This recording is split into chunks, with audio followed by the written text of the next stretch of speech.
and we will do the peaceful transfer of power. It will look as it should, like it has every inauguration before this. And we saw top Democrats and top Republicans come together and gather 2 weeks after that unprecedented siege on the Capitol building in our democracy and say, sending a message today. Here he is running over again. Let's see who We got a this fist is. bump or an elbow bump. You're about to walk to the west. Give a message to President Trump.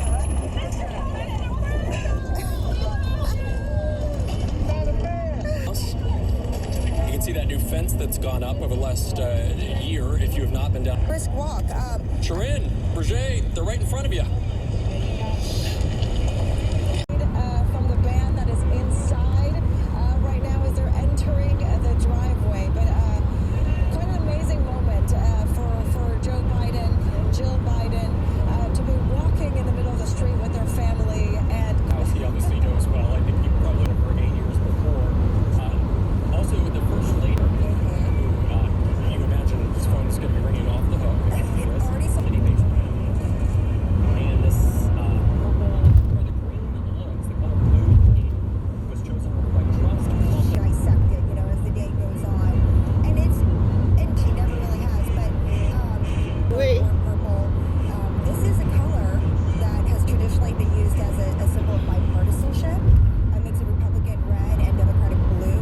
Sometimes when we cover and be perceived with no bias, but the color has lesser-known American designer. Yes. And this is something Michelle Obama did over and over again, and it helped boost the career of many young American designers. Well, and there's no doubt that she knows with every inch of her body to keep doing that. She loves it. It's a passion. But she knows that with this territory comes a platform and the ability to make change and to influence. So if people are going to talk about it anyway, you might as well give them something good to talk about. Yes. Right? Vacated about 8 hours ago. He left her in for fronts that need to be addressed, the economy, the pandemic. Overflowing. You might need some extra Tupperware for all this. But as they enter the White House here, what I was going to say, though, is just the fact that they were able to do so much of what we're used to, so much of what we're familiar with. Symbolic weight. I mean, look past the purple suit and the bipartisan, vibe we're trying to put out there. Keep this in mind. Let this sink in. Lincoln's second inauguration, 1865. Remember, our first president was elected in 1789. 1865 was the first time African Americans were able to be in the inaugural parade. 1917, women they were allowed to participate in 1917 for the first time in the inaugural parade at the beginning of Wilson's second term. Wow. So, Vice President Harris, by the way, has 2 stepchildren. And these look like other family members as well, surrounding her here. By the way, if you're just joining us, I'm Blake McCoy alongside Angie Goff. This is what normally would be the 5 at 4. The evening to capture this historic moment. Look at that. Yeah. The new Vice President of the United States, a Howard University alumna. Stephanie's standing by, right? We have Stephanie Ramirez who is standing by. And what do you make of all this? Watching Douglas Emhoff, who does, like Blake had mentioned, has 2 kids. These are Vice President Kamala Harris' stepchildren. They are very close. Mr. Emhoff, he is Jewish. So it's just really, truly a mixed family here. The kids call her Mamala, and she talked about this on the trail as well. And so We're in a bathroom with them because there's not many of you out there. when they say embed, I mean, you're everything but in the bed. Yeah. So what was that like? What is she like? To talk with the children. I was also looking around to see if we might see any Converse anywhere, because she's known for wearing the Converse or the suit jacket as well. But one of the things that is interesting too is that she launched her presidential campaign, was it 2 years ago tomorrow? It was Martin Luther King Jr. Day of 2019, and she did so at Howard University, which is a historically black college or university. These universities were very important because they were created because black students were barred from going to other schools. And so this was very important for education.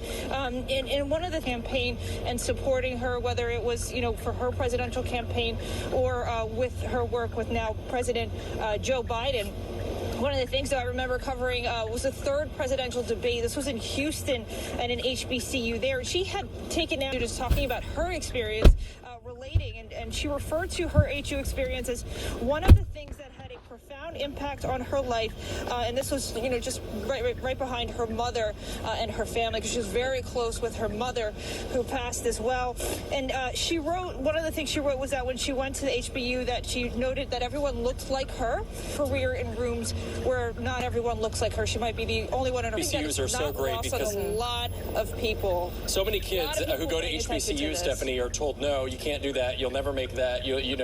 People like you don't get to go to that office or that job or whatever. And HBCUs take away all of that. Say there's absolutely no reason why you can't do it. Well, it's funny you say that because Vice President Harris, up until this point, she has consistently thanked the women who came before her. She says, I stand on your shoulders, particularly as Stephanie mentioned, her own mother, who taught her from an early age, and a lot of us women who have heard know a lot, or just maybe not even know, but maybe just not now. That is why the history we are watching right now unfold is so personal for so many. That is why this new... If you're wondering where they are right now, this is the old executive office building, which is next to the White House. The vice president's offices are actually in this building. So are the Secret Service offices, for example. A lot of the offices that support the office of the presidency are in that Vice President Harris, walking in with her husband, Doug Emhoff. This is a good time to squeeze in a break. We'll be right back.